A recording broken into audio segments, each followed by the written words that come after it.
श्री कृष्ण कहते हैं, क्रोध का त्याग कर दें। क्रोध से मनुष्य की मति मारी जाती है, यानी मूढ़ हो जाती है, जिससे स्मृति भ्रमित हो जाती है। स्मृति भ्रम हो जाने से मनुष्य की बुद्धि नष्ट हो जाती है और बुद्धि का नाश हो जाने पर मनुष्य खुद अपना ही का नाश कर बैठता है। श्री कृष्ण कहते हैं, मृत्यु से भी बढ़कर है मृत्यु का भय, न कोई मरता है और न ही कोई मारता है, सभी निमित्त मात्र हैं। सभी प्राणी जन्म से पहले बिना शरीर के थे, मरने के उपरांत वे बिना शरीर वाले हो जाएंगे। यह तो बीच में ही शरीर वाले देखे जाते हैं, फिर इनका शोक क्यों करते हो? कोई भी अमरजड़ी खाकर पैदा नहीं हुआ है। कोई जल्दी मरेगा तो कोई देर से।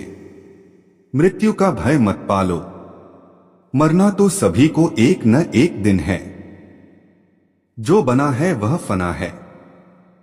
श्री कृष्ण कहते हैं, आत्मा अजर अमर है। आत्मा को न शस्त्र काट सकते हैं, न आग उसे जला सकती है, न पानी उसे भिगो सकता है, न हवा उसे सुखा सकती है।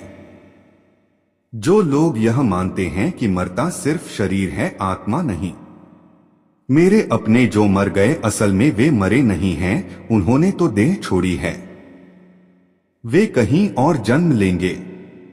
ऐसे लोग ही सच्चा मार्ग ढूंढ लेते हैं। श्री कृष्ण कहते हैं, कोई हमारा अपना नहीं है।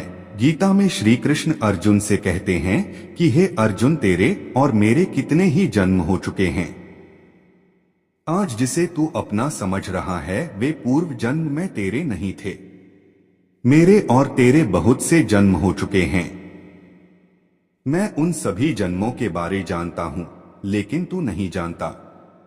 श्री कृष्ण कहते हैं, कर्मवान बनो आस्थावान नहीं। कर्म पर ही तुम्हारा अधिकार है, लेकिन कर्म के फलों में कभी नहीं। इसलिए कर्म को फल के लिए मत करो और न ही काम करने में तुम्हारी आसक्ति हो। जिसका मन अपने वश में है, जो जितेंद्रिय एवं विशुद्ध अंतःकरण वाला है और संपूर्ण प्राणियों का आत्मरूप परमात्मा ही जिसका आत्मा है, ऐसा कर्मयोगी कर्म करता हुआ भी लिप्त नहीं होता। कर्मों में कुशलता को ही योग कहते हैं। श्री कृष्ण कहते हैं, नरक का द्वार काम, क्रोध तथा लोभ, ये तीन प्रकार के नरक के द्वार सर्व अनर्थों के मूल और नरक की प्राप्ति में हेतु होने से यहाँ काम, क्रोध और लोभ को नरक का द्वार कहते हैं। आत्मा का नाश करने वाले अर्थात उसको अधोगति में ले जाने वाले हैं। अतएव इन तीनों को त्याग देना चाहिए। श्री कृष्ण कहते हैं, व्यर्थ की चिंता छोड़ वर्तमान में जियो। क्यों व्यर्थ की चिंता करते हो? किससे व्यर्थ डरते हो? कौन तुम्हें मार सकता है? आत्मा न पैदा होती है न मरती है। जो हुआ वह अच्छा हुआ, जो हो रहा है वह अच्छा हो रहा है, जो होगा वह भी अच्छा ही होगा। तुम भूत का पश्चाताप न करो, भविष्य की चिंता न करो। वर्तमान चल रहा है। श्री कृष्ण कहते हैं, लगाव की दुख का कारण है तुम्हारा क्या गया जो तुम रोते हो? तुम क्या लाए थे जो तुमने खो दिया? तुमने क्या पैदा किया था जो नाश हो गया? न तुम कुछ लेकर आए, जो लिया यहीं से लिया, जो दिया यहीं पर दिया, जो लिया इसी भगवान से लिया, जो दिया इसी को दिया।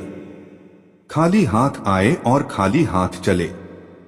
जो आज तुम्हारा है कल और किसी का था, परसों किसी और का होगा। तुम इसे अपना समझकर मग्न हो रहे हो। बस यही प्रसन्नता तुम्हारे दुख खोन का कारण है।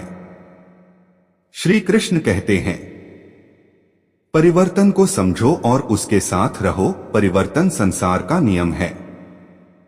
जिसे तुम मृत्यु समझते हो वही तो जीवन है। एक क्षण में तुम करोड़ों के स्वामी बन जाते हो, दूसरे ही क्षण में तुम दरिद्र हो जाते हो। मेरा तेरा, छोटा बड़ा, अपना पराया मन से मिटा दो, फिर सब तुम्हारा है, तुम सबके हो। न यह शरीर तुम्हारा है न तुम शरीर के हो। यह अग्नि, जल, वायु, पृथ्वी, आकाश से बना है और इसी में मिल जाएगा, परंतु आत्मा स्थिर है, फिर तुम क्या हो? श्री कृष्ण कहते हैं, धर्म की शरण में रहो। यदि तुम खुद कुछ नहीं कर सकते हो तो श्री कृष्ण कहते हैं कि तुम अपने आप को भगवान को अर्पित करो। यही सबसे उत्तम सहारा है।